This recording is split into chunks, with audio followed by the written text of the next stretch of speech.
Hello from the 2018 Equal Justice Conference in San Diego, California. I'm Kimberly Sanchez. Patrick Arenz. I'm Ryan Dyer. I'm Martina Vandenberg. And I'm Faith Morse. And we're on the road with Legal Talk Network.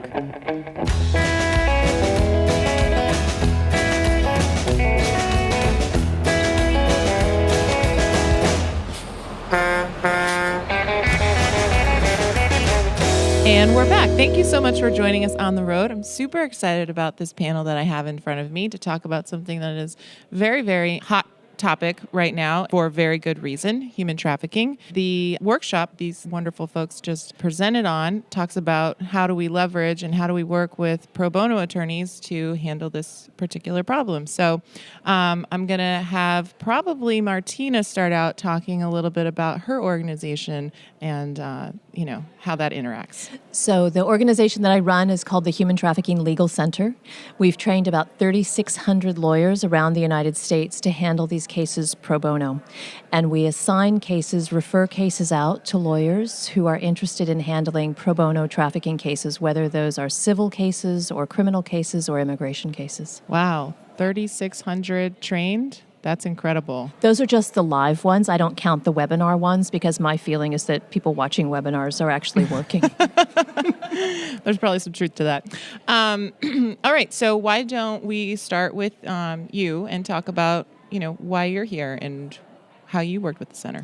Thanks, Kimberly. My name is Patrick Arenz. I'm a partner at Robins Kaplan in Minneapolis. My practice mainly focuses on intellectual property litigation, but I also chair our firm's pro bono committee.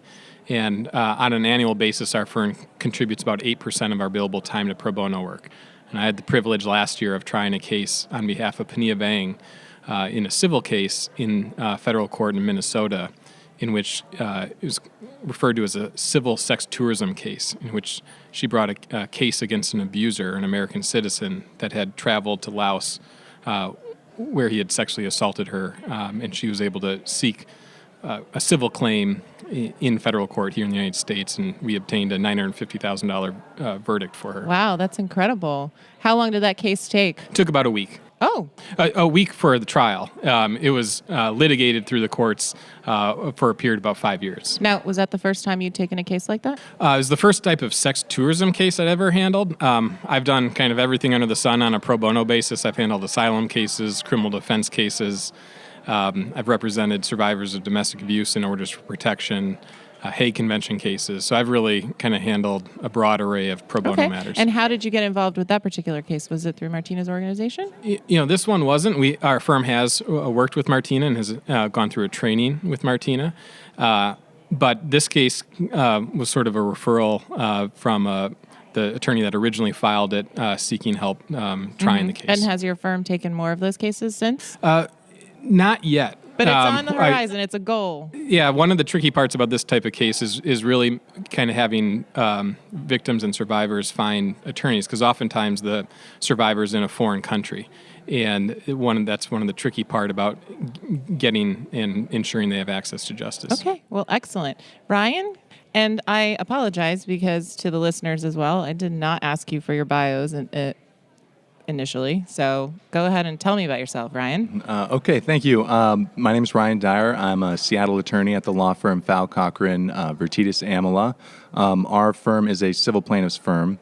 My connection to this particular kind of context was our firm is handling a batch of ongoing litigation on behalf of victims of child sex trafficking against the website Backpage.com. These cases started out in 2011 with a single case, and at the time we did identify it as what we would consider impact litigation, litigation that we don't that doesn't necessarily have a good likelihood of success, but something that we still thought was important to pursue and prosecute.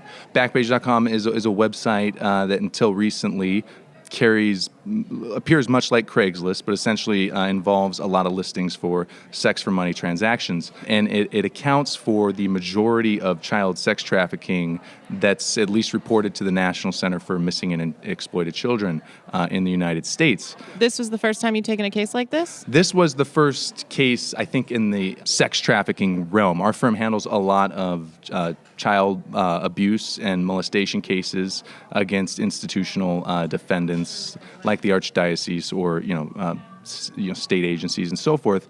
This is the first time we had probably gotten into something that was very clearly a sex trafficking sort of topic. And your firm continues to do that work?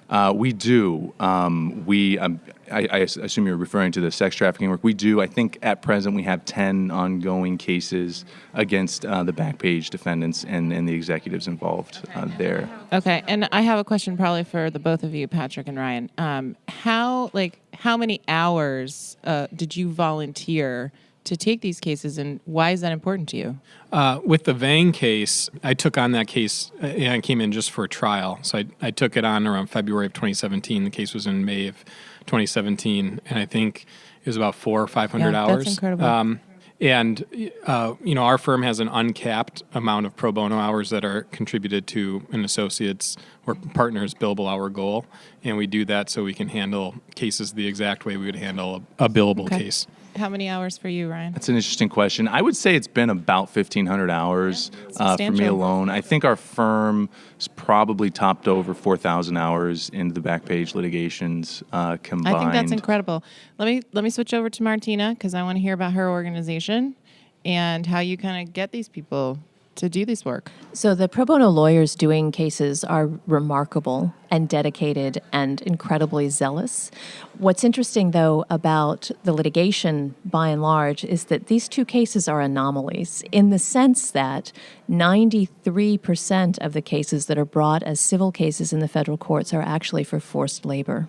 And so most of the cases that are referred to outside counsel for pro bono representation, most of those cases are labor trafficking cases. And the facts run the gamut from people who are trafficked into domestic servitude, held in forced labor in homes. Some of them are raped. Some of them are forced to work 18 hours a day for little or no pay. Their passports are taken away.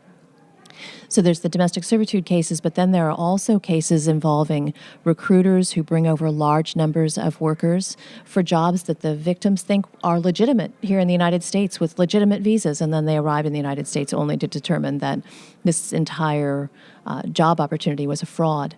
And so the pro bono lawyers bringing these cases have to be incredibly sensitive and think through exactly how they're going to handle cases with victims. I think that's an enormous problem for sex trafficking or labor trafficking cases. You really have to be sort of aware of the vulnerability of these particular clients. But I've been absolutely flummoxed and so amazed by the level of care that the pro bono attorneys have shown trafficking victims as they have used their incredible skills to litigate these cases brilliantly and win significant awards. That's incredible. And Faith, I think you could, introduce yourself, but then speak to that because I know that you handle some of these cases as well. So I'm Faith. I'm a partner with Anderson, Morse, and Lindhorst, and we're in Medford, Oregon. We are a plaintiff-side personal injury case firm, and we've handled sex exploitation cases in my spare time. I volunteer with an immigration clinic in Medford, and the amount of work is substantial. I could not even begin to estimate for you the amount of time. But it is all incredibly worthwhile because you make such a difference in the lives of these people. You take them from feeling betrayed and like they've been abandoned, and by becoming their advocate, you help them move on to a new piece of life. And I think being that champion is incredibly important. That's incredible. What kind of resources are available to help pro bono attorneys take these kinds of cases? The Human Trafficking Legal Center runs databases. So we have databases of every federal civil case ever filed in the United States that we make available to pro bono attorneys who are doing these cases. When I was a partner in a law firm, what I wanted most was an example.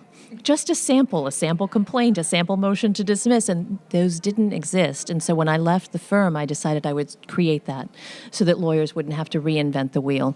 The other thing that we do is extensive technical assistance. So when a firm takes a case from us, or when a pro bono attorney is just handling a matter, they can phone a friend, and we'll be on the other end of the phone, and we're happy to sort of provide case examples and assistance in those litigation matters. Can I jump in on that? So I would say from the firm's perspective, those resources are priceless and invaluable. But I'd also say what's important on the firm side is for an attorney to have a little bit of courage to go ahead and dive into a case and handle a case that otherwise the client's not going to have any representation for.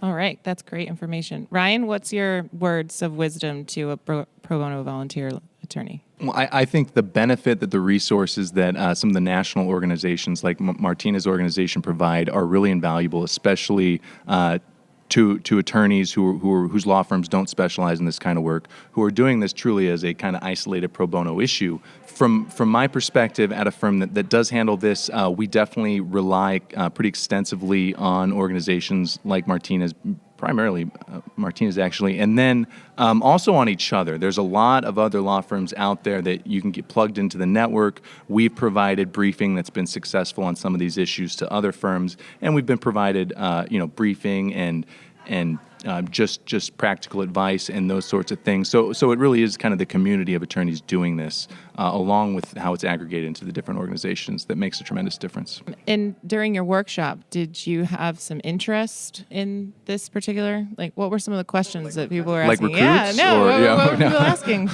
Our workshop was absolutely fascinating in that about half of the people there could have been on that panel, and maybe should have been on that panel. There was incredible experience, which is part of why CLEs like this are so important, because you can meet the other practitioners and the people who are, on the ground doing this. And I thought it was a great group of folks that were there. I think Faith's point and Ryan's point about the people in the room, there were lawyers in that room who have won some of the most important cases in the United States. One of the lawyers in the room was from Jones Day. Jones Day just did a pro bono case in a labor trafficking case and a $1.1 million judgment. One of the lawyers in the room was from Deckert. Deckert won the most important Second Circuit case ever on diplomatic immunity and human trafficking. So I think this conference brings together this community that Ryan is talking about of lawyers who depend upon and look to one another for expertise. Okay. Well, that's incredible. Any other last-minute comments or words? Or, man, you guys are real, truly rock stars. It takes a lot for a pro bono attorney to take on that kind of a case and to do it for such an amazing cause. Martina, last sort of plug for taking these cases. So if anyone would like training, they can contact us at the Human Trafficking Legal Center. Our website is htlegalcenter.org. We're happy to do trainings. All the trainings are for free. If lawyers want to handle a case pro bono, we're happy to put them in the database. We're happy to include them in technical assistance calls. There's so much handholding and so much assistance available that the cases are actually not as hard as they look from day one, because there's a real community of lawyers who are eager to help. And all I can say is, from the perspective of the trafficking survivors, there is nothing that they need more than incredibly competent, dedicated pro bono attorneys. Okay. Well, thank you so much, everybody, for being on this show. And why don't you give us all your contact information, so if there are follow-up questions from the listeners, they can contact you. Absolutely. Again, my name is Patrick Arenz, and you can reach me at PARENZ@robinskaplan.com. Ryan Dyer, email address is rdyer@pcvalaw.com. And my name is Martina Vandenberg. It's mvandenberg@htlegalcenter.org. Faith Morse, Faith at Anderson Law, and Anderson is SEN, not SON.com. Excellent. So we've reached the end of the road for today's episode. I want to thank our guests for joining us. We also want to thank our listeners for tuning in. If you like what you heard, please find and rate us in Apple Podcasts. We'll see you next time for another episode of On the Road with Legal Talk Network. If you'd like more information about what you've heard today, please visit LegalTalkNetwork.com. Subscribe via iTunes and RSS. Find us on Twitter and Facebook, or download our free Legal Talk Network app in Google Play and iTunes. The views expressed by the participants of this program are their own and do not represent the views of, nor are they endorsed by, Legal Talk Network, its officers, directors, employees, agents, representatives, shareholders, and subsidiaries. None of the content should be considered legal advice. As always, consult a lawyer.